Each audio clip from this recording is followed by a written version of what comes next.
YouTube, a website that allows anyone to upload any video at any time, free of charge with complete creative freedom. Assuming that they have an internet connection and at least any shitty old iPhone, they can express themselves creatively and potentially earn a decent wage doing it. While content can range from pretty great to fucking terrible mutants spitting into the microphone and babbling on like a goblin to the point where you can smell their breath through the fucking screen, one thing which is for sure is that YouTube is a machine of hate, which is not necessarily a bad thing, as many of my favorite channels center around criticism and have that naughty word involved in their channel's branding, but as of recent I have found that much of this criticism and hate is unwarranted and is always directed towards one person. There are a number of targets that get bashed on our lovely little website, being the target of hundreds of videos ranging drastically in quality, and I find that a lot of the time the people receiving this criticism don't deserve all of the hate that they get, and in some cases they really don't deserve any of it.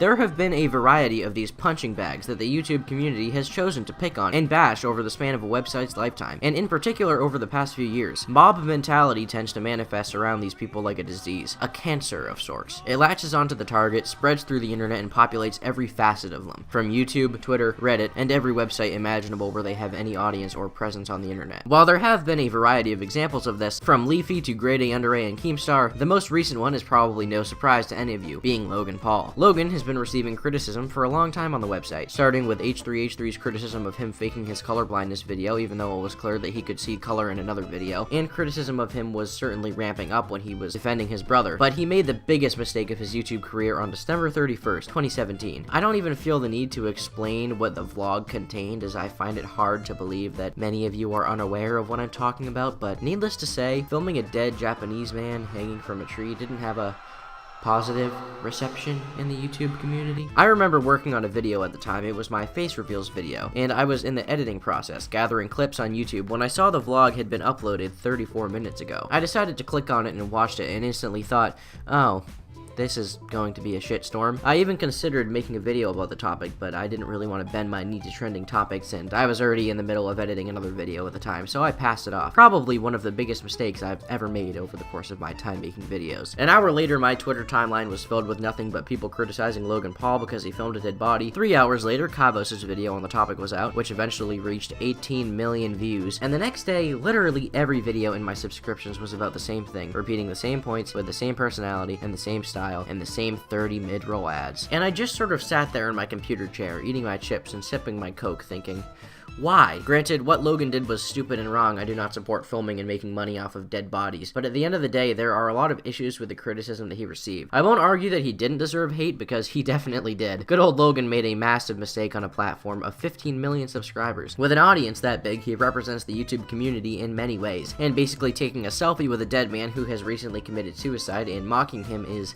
not good. He is a complete dumbass for doing it, and I cannot fathom how retarded he must be to make a video where he shows a dead body and actually uploads it. But there were also a lot of issues with the moral outrage caused in the community. Once again, what Logan did was undeniably wrong, but do you really need to make 30 fucking videos saying the same thing over and over and over and over and over and over? No, you don't. Logan is stupid, he is a douchebag, but he is not a terrible person. And at this point, I get the feeling that quite a few of these creators are simply making videos like this just to bash on him and get views, and in some cases, they are probably being dishonest. People like I'm Alex, Kavos, Wild Spartans, and even other people like H3H3, do they really care that much what Logan Paul does? Do they actually think that Logan Paul is a terrible person? They are reasonable people. They are relatively intelligent considering how I've spoken with some of them, and they have reached massive heights on this platform because of how smart they are. I honestly don't think that they care this much. Instead, they fake their moral outrage over these topics because this is what people want to see. Mob mentality is a voluntary state. People love to hate and they love a good target every once in a while. Or every week in the case of YouTube. These YouTubers know this, which is why they are constantly critical of the same people over and over again, because they know that making a video about Jake or Logan Paul is going to do well. This isn't necessarily wrong, but it is dishonest, exaggerating your emotions on topics and faking how angry you are, lying to your viewers and your true fans for the sake of views. Sometimes Sometimes these people don't become punching bags on their own though. In fact, in many cases, someone will start the train of hate against said punching bags. H3H3 starting the Matt Haas and heavily contributing to the Jake Paul hate train. 2, of course, iDubbbz making videos about Leafy, Keemstar, and RiceGum. 3 people who have had thousands of videos made about them. RiceGum is the most interesting recent example, as the video about him was one of the most viewed episodes of Content Cop, and RiceGum responded to the video with a pretty lackluster video of his own, which caused a fight between the two fan bases, which, judging from the like to dislike ratios, it's pretty obvious that Ian's 13-year-old edgelords won that battle. But ever since the video, the criticism of RiceGum has only increased tenfold. Sure, many people make videos about him here and there, he has definitely received a lot of criticism, but after the Content Cop, holy fuck, just like with Logan Paul,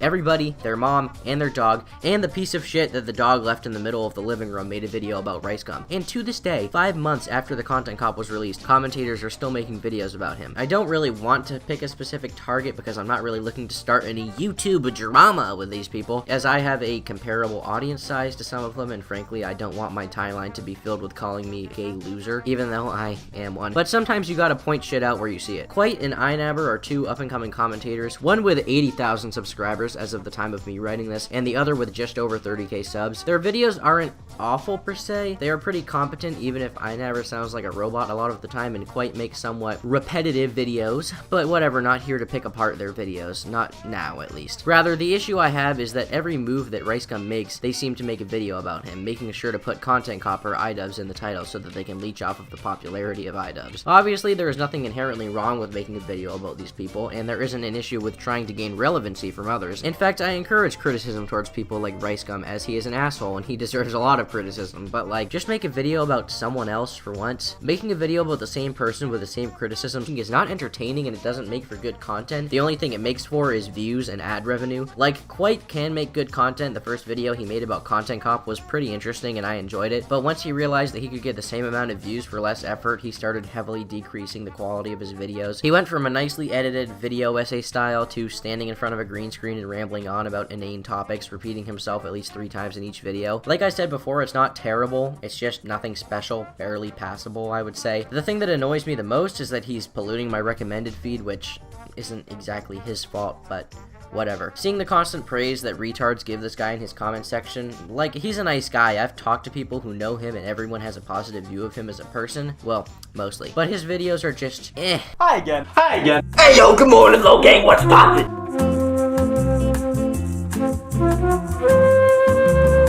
Now, Quite's content is bad, yes, but it's nothing fucking awful, like many would have you think. It just has a lot of issues, really, nothing that you would make a 40-minute video over, saying that he made lean and whining about Patreon rewards. Probably 3 of you will understand that joke. Good job, proud of you. Tweet at me if you got the joke. Can we not show my face anymore? So his content is not that bad, but at the same time, all it really does is contribute to the unnecessary hate train, lengthening the amount of time where these people get lambasted for the most petty shit in the world. At some point, you just have to step back and think about it for a little bit. Is it really that bad? Do you really care that much? Because I don't at all, and I find it fucking appalling that these people continue to pollute the algorithm, making the same exact video 3 times a week, and people continue to click on it and settle for the most mediocre shit possible. The mob mentality on this website is pretty terrible at this point, and I hate to say it, but Keemstar has a nice point about the majority of YouTube's audience being mentally challenged sheep who do nothing but follow the popular opinion of larger YouTubers like iDubbbz. Granted, I agree with Ian a lot of the time as well, but you have to formulate your own views on something instead of blindly following whoever is the head of the hate bandwagon at this point. People like Tana Mojo are still getting videos made about them to this day over the same topics, and for what reason exactly? Because they made a video about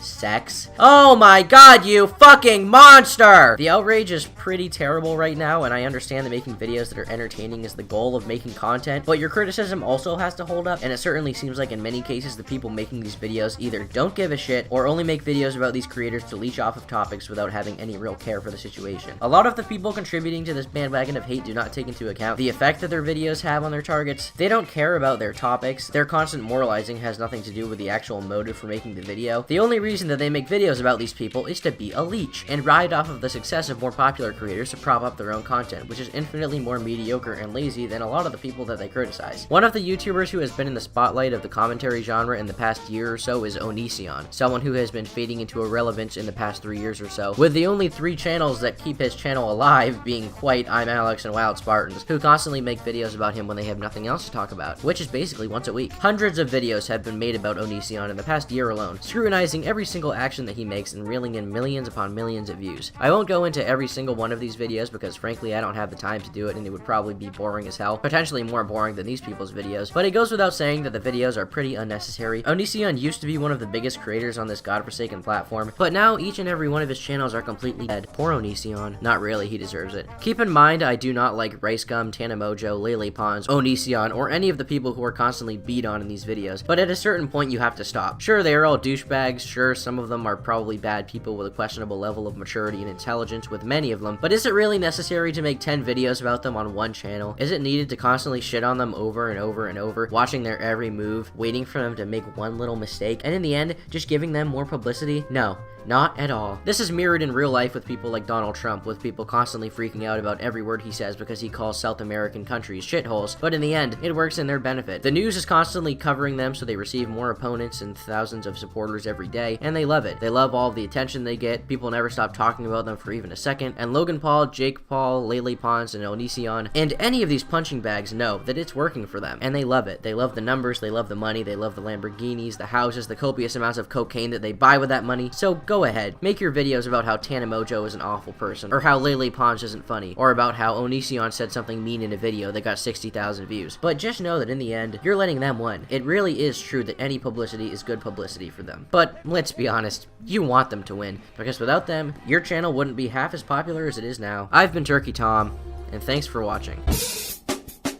Hello, and welcome to the end of the video, the part that 3 people stick around to see. Thanks for hauling out for me, guys. Really appreciate you. First of all, I would just like to say thanks so much for 12,000 subscribers. You guys have really been supporting me lately, which I know that I appreciate. The growth has been almost explosive, and it feels really good to be getting somewhere on the site that I pour so much time and effort into. I've been spending a lot more time on my Twitter page and Discord server lately as well. Just hopping into calls and talking to you guys once or twice a week is pretty fun, and engaging in stupid Twitter banter is fun as well. So you can check out both of those in the description. Finally, I always get asked what commentary channels I enjoy since I am always shitting on people, from Quite to I'm Alex to Cabos. So I just figured I would inform you guys of a few that I like. On the larger end, I like Elvis the Alien, Bionic Pig, Pyrocynical, IHE of course, and the Tragically Fallen Zaptime. And I also like Quentin Reviews a lot. As for smaller channels, I like Pinely, Sergeant Ducky, The Right Opinion, Willy One, Willie Max Show, Wavy Web Surf, and a few other people like my boy Josh. Speaking of which, subscribe to Josh is Broken, and his videos are great. Link in description. They're also all really cool guys, and I'm friends with most of them, which is nice.